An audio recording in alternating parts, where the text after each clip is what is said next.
দাদির উঠানে একটা শান্ত গরু ছিল। ছোট নাতি রাকিব গরুটাকে খুব ভালোবাসতো।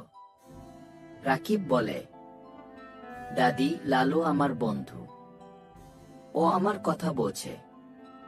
দাদি হেসে বলেন, হ্যাঁ বাপ, গরু যদি মানুষকে ভালোবাসে, মানুষও তাকে আপন করে নেয় কি।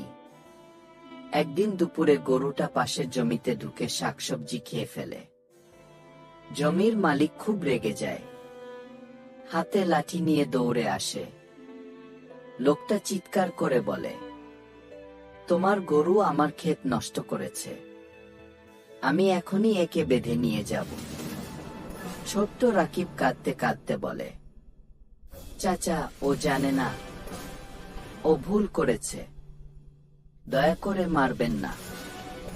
দাদি আস্তে হেঁটে এসে লোকটার সামনে দাঁড়ান। দাদি শান্ত গলায় বলেন, একটা প্রাণী ভুল করলে তাকে শাস্তি না দিয়ে শেখাতে হয়। গরুটা মানুষ না, জানে না।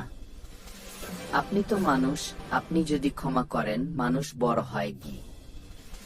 লোকটা থেমে যায়, গরুটার চোখের দিকে তাকায়, ধীরে বলে, লোকটা, আচ্ছা মা, রাগ করে ফেলেছিলাম, এবার ছেড়ে দিচ্ছি, তবে আর যেন না ঢোকে কি। দাদি, না ঢুকবে।